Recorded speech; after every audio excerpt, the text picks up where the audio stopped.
नमस्कार, आप देख रहे हैं न्यूज समय तक और मैं हूं आपके साथ अमन त्रिवेदी। आइए नजर डालते हैं आज की ताजा खबरों पर। ये जानते हैं आज के देश और दुनिया की सिलेक्टेड काम की और महत्वपूर्ण 50 बड़ी खबरों को सिर्फ 10 मिनट में। पर अभी तक आपने इस वीडियो को लाइक नहीं किया तो लाइक कर दीजिए।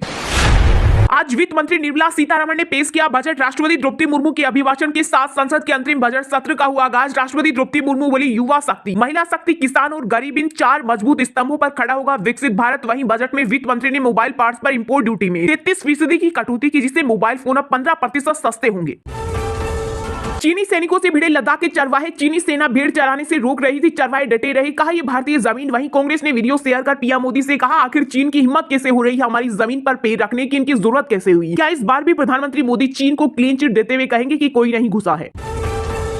शुरू हुआ संसद का बजट सत्र। नई संसद में पहली बार राष्ट्रपति की शाही एंट्री। राष्ट्रपति द्रौपदी मुर्मू ने दिया संबोधन, कहा आर्टिकल 370 हटाने की शंकाएं अब इतिहास, सच हुआ राम मंदिर का सपना। वहीं कांग्रेस अध्यक्ष मल्लिकार्जुन खड़गे ने किया पलटवार, बोले राष्ट्रपति का भाषण केवल पीएम मोदी और उनकी सरकार का विज्ञापन।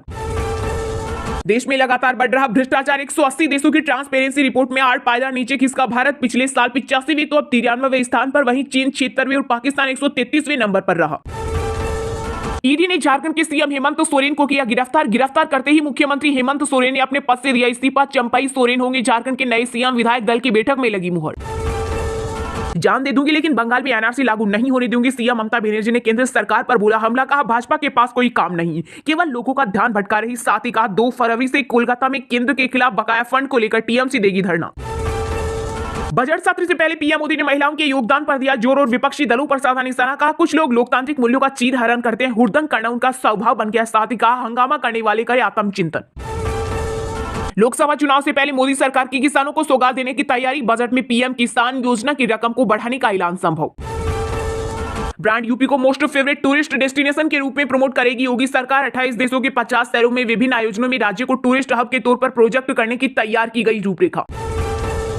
1.32 लाख सैलरी, रहना खाना फ्री। इजरायल में भारतीय श्रमिकों के लिए बम्पर हायरिंग। दरअसल इजरायल हमास युद्ध के बीच इजरायली सरकार ने भारत से 1 लाख श्रमिकों को भेजने की मांग की।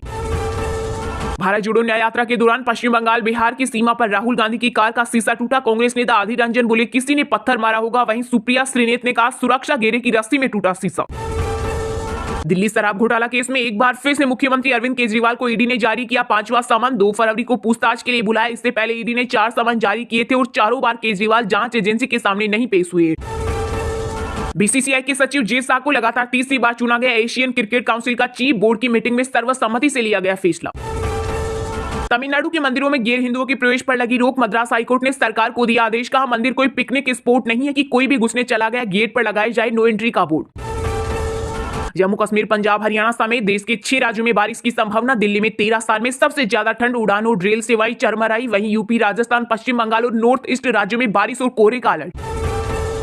ज्ञानवापी केस में कोर्ट ने हिंदू पक्ष में सुनाया बड़ा फैसला। व्यास जी के तहखाने में पूजा की दी अनुमति। वहीं ज्ञानवापी मामले में हिंदू पक्ष का प्रतिनिधित्व कर रहे वकील विष्णु शंकर जे ने कहा पूजा 7 दिनों के भीतर शुरू होगी और सभी को पूजा करने का अधिकार होगा। आरएसएस के सर कार्यवाहक का चुनाव 15 से 17 मार्च के बीच होगा। बुलाई गई प्रतिनिधि बैठक। दरअसल हर 3 साल बाद आरएसएस की प्रतिनिधि सभा में सर कार्यवाहक का चुनाव होता है। आरएसएस में संघ प्रमुख के बाद सर कार्यवाहक का पद सबसे महत्वपूर्ण माना जाता है। 300 से अधिक एनकाउंटर, 4 गैलेंट्री अवार्ड वाले प्रशांत कुमार बने यूपी के नए कार्यवाहक डीजीपी। ये 1990 बैच के आईपीएस अधिकारी। साथ ही सीएम योगी के भरोसेमंद विजय कुमार की जगह संभालेंगे चार्ज। किशनगंज में भारत जोड़ो न्याय यात्रा के दौरान 6 साल के बच्चे ने कांग्रेस नेता राहुल गांधी से पूछा शादी कब होगी। जवाब मिला पहले काम निपटा लूं। बच्चा बोला ये फ्यूचर के प्राइम मिनिस्टर हैं। कांग्रेस को ऑफर की थी 2 सीटें लेकिन वे और सीटें मांग रहे थे। इंडिया गठबंधन में सीट शेयरिंग पर पहली बार बोली ममता बनर्जी। साथ ही कहा बीजेपी को अगर कोई हरा सकता है तो वह तृणमूल कांग्रेस ही है, लेकिन कुछ दल है जो चुनाव के समय कोयल की तरह कूकू करना शुरू कर देते हैं।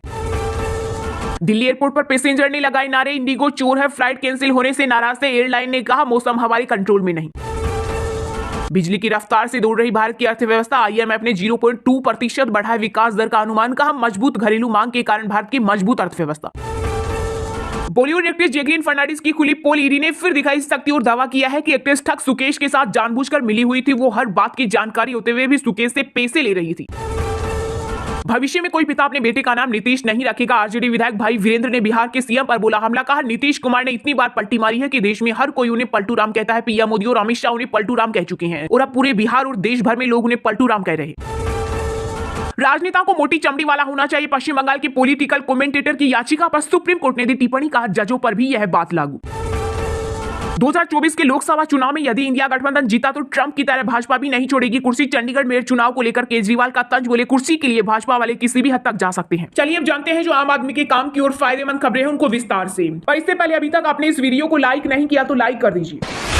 आज वित्त मंत्री पेश करेंगी संसद में बजट। राष्ट्रपति द्रौपदी मुर्मू के अभिभाषण के साथ संसद के अंतरिम बजट सत्र का हुआ आगाज। बोली सदियों के इंतजार के बाद राम मंदिर का सपना हुआ सच, चांद पर लहराया तिरंगा। जी हां, राष्ट्रपति द्रौपदी मुर्मू के अभिभाषण के साथ संसद के बजट सत्र का आगाज हो गया है जो 9 फरवरी तक चलेगा। मोदी सरकार के दूसरे कार्यकाल का यह आखिरी अंतरिम बजट है जिसे वित्त मंत्री निर्मला सीतारमण आज पेश कर रही है। आगामी लोकसभा चुनाव के चलते इस साल आने वाला बजट अंतरिम बजट होगा। बता दें कि 2024 के लिए पूर्ण बजट नई सरकार बनने के बाद जुलाई में पेश होगा, लेकिन अंतरिम बजट को लेकर भी लोगों की उम्मीदें काफी ज्यादा है। आम आदमी से लेकर रेलवे, एग्रीकल्चर जैसे सेक्टर भी बजट से उम्मीद लगाए बैठे हैं। नई संसद में अपने पहले अभिभाषण में राष्ट्रपति द्रौपदी मुर्मू ने कहा कि दुनिया भर में गंभीर संकटों के बीच भारत सबसे तेजी से विकसित हो रही अर्थव्यवस्था है। राष्ट्रपति ने कहा कि बीता साल भारत के लिए ऐतिहासिक उपलब्धियों से भरा रहा। उन्होंने सांसदों को महिला आरक्षण कानून बनाने के लिए बधाई भी दी। उन्होंने एशियन गेम्स के इतिहास में सबसे अधिक मेडल, चंद्रयान 3 की सफलता, राम मंदिर निर्माण का सपना पूरा होने का जिक्र किया। राष्ट्रपति ने जैसे ही राम मंदिर का जिक्र किया, मौजूद सांसदों ने मेज थपथपाकर बधाई दी। उन्होंने कहा कि राम मंदिर की आकांक्षा सदियों से थी जो इस साल पूरी हुई। राष्ट्रपति के मुताबिक गुलामी के दौर में बने कानून अब इतिहास का हिस्सा बन चुके हैं। उन्होंने कहा कि 3 तलाक की कुप्रथा को खत्म करने के लिए सरकार ने कड़े कानूनी प्रावधान किए हैं।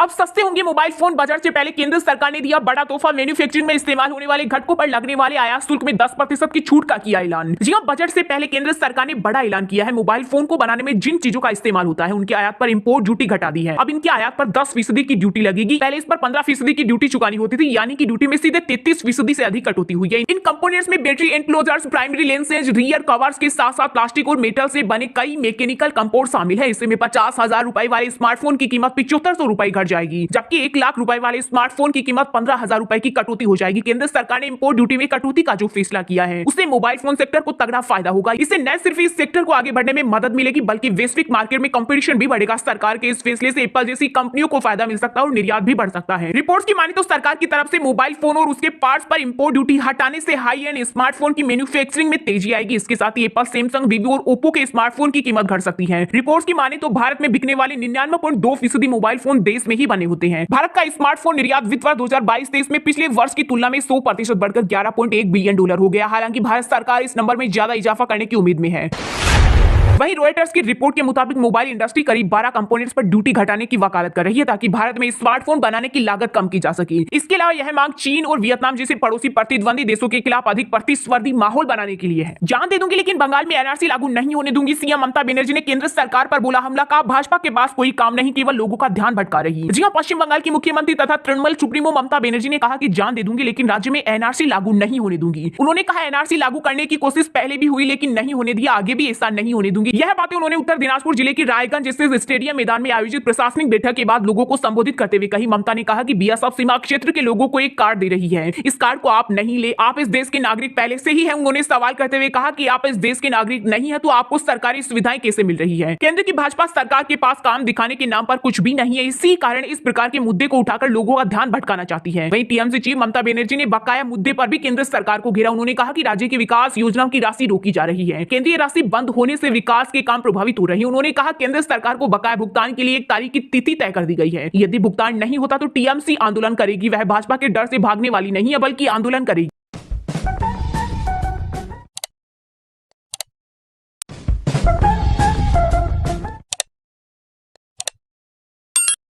फिलहाल खबर में इतना ही। तब तक के लिए देखते रहिएगा न्यूज समय तक और दीजिए यानी हमें यानी कि अमन त्रिवेदी को इजाजत। नमस्कार।